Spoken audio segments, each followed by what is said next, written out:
Welcome to another episode of You Know Ball. Brought to you by Playbook Sports. I'm Anthony. To my right, I got my boy Phil in the motherfucking Bill, the man with the plan. Yep. Didn't fuck it up this time. No, that was perfect. All right, cool. Perfect. Today we're going to be looking at Phil's 3 breakout fantasy basketball players this year. Players getting drafted too low that are going to be higher, or you should take higher, I guess. Fuck it, we ball. We did this for me. Now it's Phil's turn. But first, Phil, let them know what they need to do, man. Hey, y'all really need to do this. First off, I forgot to say last video, hit that bell as well when you subscribe to us on YouTube. But also, make sure to like, subscribe, and follow us on Instagram, YouTube, TikTok, Twitter, and maybe Twitch, depending on what's going on. But we got some live streams coming to you mainly on YouTube. Just make sure to hit the bell. You'll know. And you'll be here for these lit times when we got these live streams going on. We've had some fun lately, just letting y'all know. We've been going live a lot lately with the deadline, college football stream. What did we do before that? NBA draft. That was really fun. NFL draft. And then we had a live stream episode, us. We just did a live. We also did breakdowns on the NBA finals. Yeah, you did that. Facts. Those were like our first ones. So yeah, we got a lot of shit for y'all. We just keep on pumping out content, man. And the over a year we've done this, we have over 300 videos on our channel. Come on, man. We building up, y'all. We building up a good database of basketball for you guys to follow. And it starts here with fantasy basketball. So Phil, tell us one of your first players. Hey, real quick, I got some honorable mentions that I feel like you guys should keep your eyes on just in case. So, first off, Chris Paul. Keep an eye on him. R.J. Barrett. Evan Mobley. Jared Allen. Mikal Bridges. And actually, this is a big one, but I feel like it's only because his role is going to be a little bit more solidified. Russell Westbrook. Okay. That's going to be my picks and honorable mentions. Just keep an eye out for those guys, just in case you guys What's need some Westbrook's backup on your draft spot right now? He's at 216. Damn, I think that's low. crazy. That's low. I only think that's crazy because the expectation going to Denver, he already knows he's going to come off that bench. Yeah. Before with the Flippers, he thought he was going to be a starting point guard. Then they got James Harden, so I feel like his role is going to be way better with Denver because he's going to be able to come in and do whatever he needs to. Especially with their lack of role players. Exactly. They lost a lot of their key role players, so he's going to have to do something with that. He could be a Bruce Brown for him. The ADPs, the draft spots we use are also from ESPN, so if you have a problem with them, you have a problem with ESPN, not us, so don't get all mad at us in the comments. Spam them with emails. Make a change. All right. Now, to start this off, this is going to be a little weird one, but I feel like this guy is going to go a little crazy next year. And this guy, I got him high because I like him, love his energy. I got Jonathan Kuminga. The cum bucket? The cum bucket. As number 3 on my list. That's just his nickname. Yeah, it's a weird nickname Warriors His fans nickname's gave him. the cum bucket? Yeah. Who named him that? Warriors fans. The cum bucket, the GOAT. What a bunch of horny fans. They still some little kids. They're Warriors fans. That's how it is. Warriors fans, this is way off topic, but are pretty horny fans. If you think about it, like the Jordan Poole with the baddies courtside thing, and then the girl in the stands when LeBron was like, oh my god! You know, they have the horniest moments. There's no other team with more moments with like girls. The way they talk about Aisha and low-key, y'all Warriors fans are weird the way you talk about Steph Curry's daughter too. Because I be seeing that shit on my That timeline. was creepy when I saw that, bro. So that was creepy. Those are some horny ass fans. They completely some young off topic. fans, man. Kinda. They knew.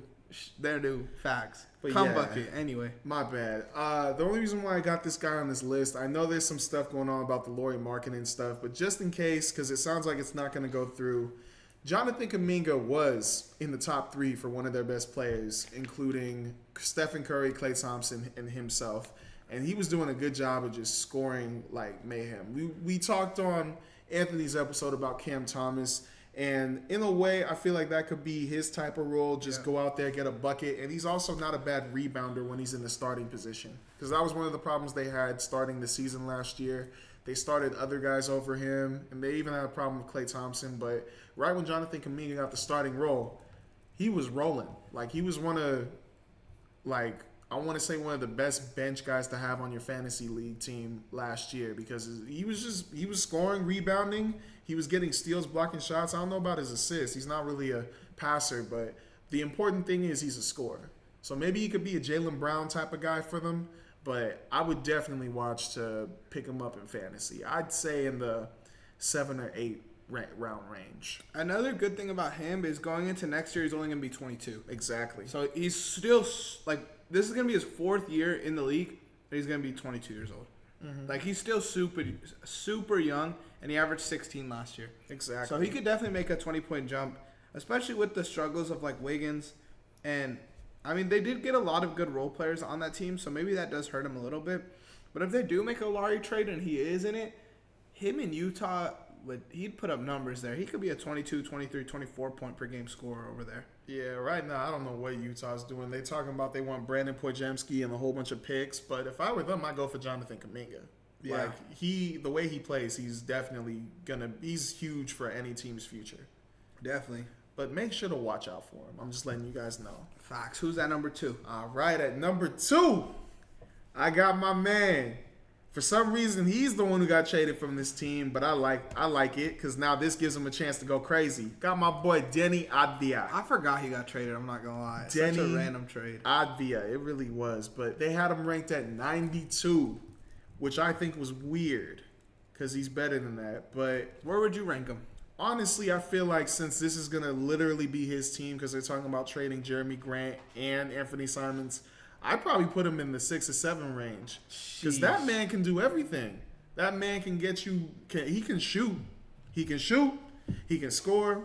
He can rebound. He can play make. His defense needs a little work, but he can once in a while get you like 2 steals and maybe 1 block. But he's pretty much an all-around player, and for fantasy, that's something important that you need to grab. Like trading him for some role players would be cool too. Yeah, I mean like some more young dudes to kind of put around Scoot. And him, like Scoot, him and Ayton could be a good young core to have. You know, like I think Jeremy Grant and Anthony Simons are some like fat that needs to get trimmed off a little bit. Yeah. Last year he averaged 15, 7, and 4 with one stock a game. And that was playing behind players like Jordan Poole, Kyle Kuzma, Corey Kispert, who touched the ball a little bit more than he did. And the fact that he's getting 7 rebounds in that span, that is crazy. That is crazy. And he's going to a team where I don't know if he's going to be the 3 or the 4, but he's definitely going to be starting. And they definitely need a player like him to take initiative sometimes. I could see that type of leadership in him. And I feel like he's going to explode for the Portland Trail Blazers. And fantasy-wise. I don't know if they're going to win. I know a lot of people are a little higher on Shaedon Sharpe. Mm. You think Shaedon Sharpe gets more touches than him on this team or no? I feel like he will be trying to score a lot, but that's my point. Like Shaedon Sharpe's not a passer like he can be. Anthony Simons, we don't even know if he's going to get traded. Jeremy Grant, he's probably going to get traded. I just feel like Deni Avdija, yes, Shaedon Sharpe's going to get a little bit more touches, but Deni Avdija is going to be the guy passing the ball, letting him do his thing. Probably going to get assists from him too.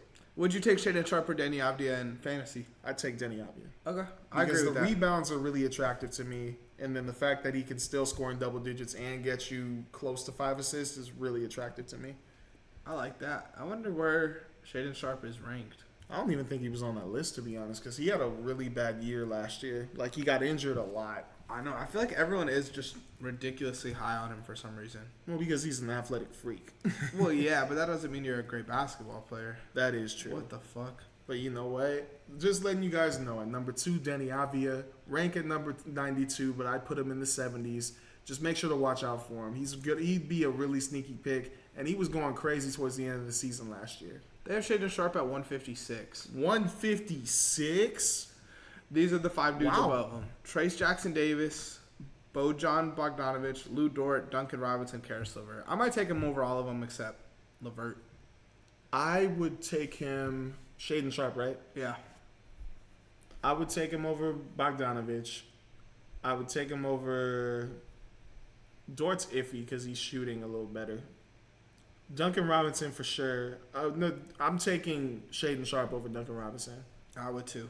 What about Trace? Trace is a hard one because I feel like he's going to start this year. He's definitely going to start this year. That's why I'm saying I probably have Trace Jackson Davis because his rebounds are going to be there, and he's definitely going to average like 10 points. Yeah, do something. Well, he averaged 16 last year, so he could go up to 18. Probably, but I'm a little iffy on Shea. I'm a little iffy too. Who's your last player, Phil? My last player, number 1. I feel like this guy was too low.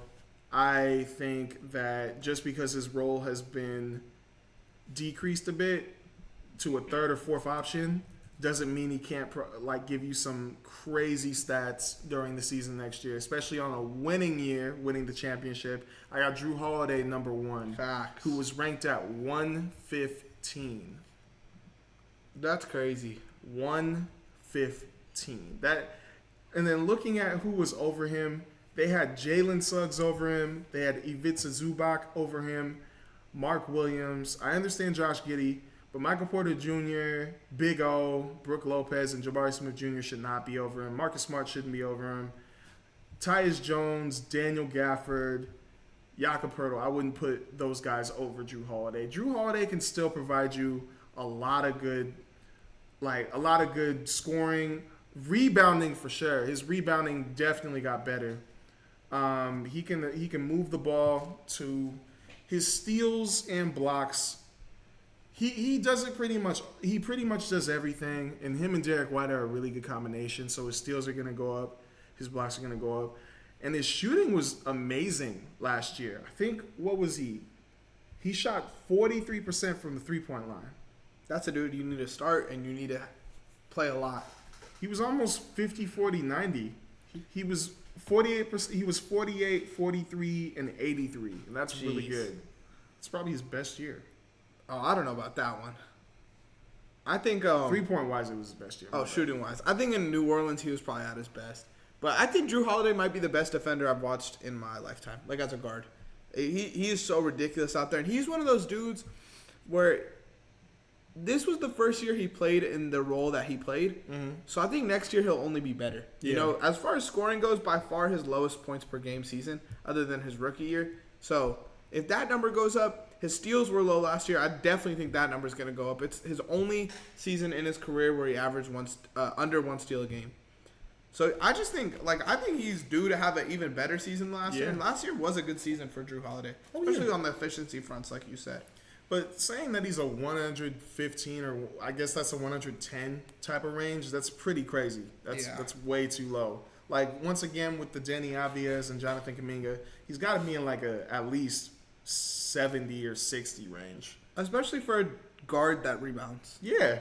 And he can post up too. He guards bigger players sometimes, so he gets occasional steals and blocks off of them with rips. I'd definitely put him up higher. I would too. I think that's a valid list. Definitely a lot of safer names. Mm-hmm. I like it. I think those are dudes that I would take at your positions you said. Well, I was just looking at guys who were trying to give me all-around stats. But Westbrook is crazy. I think that's the craziest one. 216. That's disrespectful from my boy, Danger goodness. Russ. He's playing with Denver. That's a good team. That is a good team. And he's a good player. An underrated player, to say the least. But what do you think about, was it Stephen A. Smith? Somebody saying that he should start with Drew Holiday? They were thinking of benching homeboy Christian Braun, and then they wanted Russell Westbrook to start. What do you think about that? With Justin Holiday? With Jamal Murray. Oh, with Jamal Murray? I don't like it. I think Westbrook should definitely come off the bench. I think starting would be cool because I do think, a lot of people are like, oh, he doesn't shoot. But Westbrook is still one of the best backdoor cutters in the league. Mm-hmm. With Jokic as your center, Jokic in the high post and a Westbrook backdoor cut, you could see him throwing the lob and Westbrook punching it down.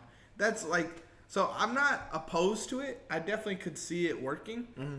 But I don't know. None of those dudes are real, to me, NBA starters. Unless they make big jumps, like Christian Braun. If he makes a big jump next year, then sure. But I do think he's more of a role player type of dude to come off your bench. Same thing with Peyton Watson.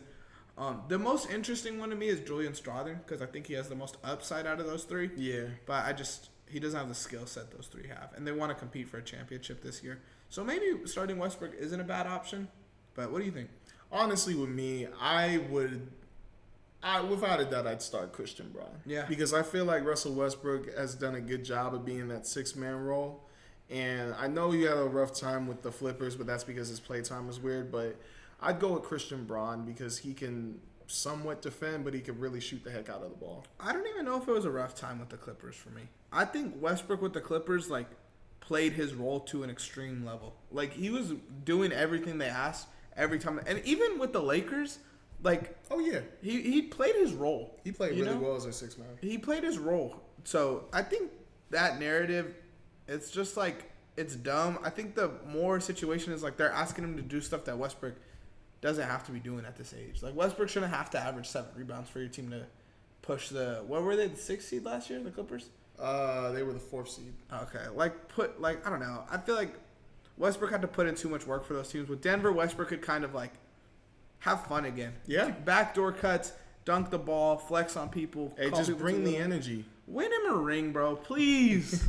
Please give Westbrook a ring this year, bro. This is gonna be the one year where I'm like, yeah, because I like Denver and I like that Westbrook. You like Denver? I like Denver. I mean, think yeah, they like they whooped our ass, but I like the way they play basketball. Okay, that's respect. I like hearing that from you. But you guys let us know what you think about Westbrook. Let us know what you think about Phil's fantasy rankings. Let us know what you think about fantasy basketball in general if you guys want to see more content like that from us. Speaking of like that, because this is about to be a banger. And I know you guys enjoyed it because you made it to the end. So like, subscribe, follow, and Phil, sorry. I don't know what they need to do. First off, I'm gonna say it again because we need y'all to hit that bell. Make sure to add us on TikTok, Instagram, YouTube, and Twitter, along with Twitch and YouTube, just in case for the live streams. But make sure to follow us, please. We on the road to 300 subscribers, and we out. Boom.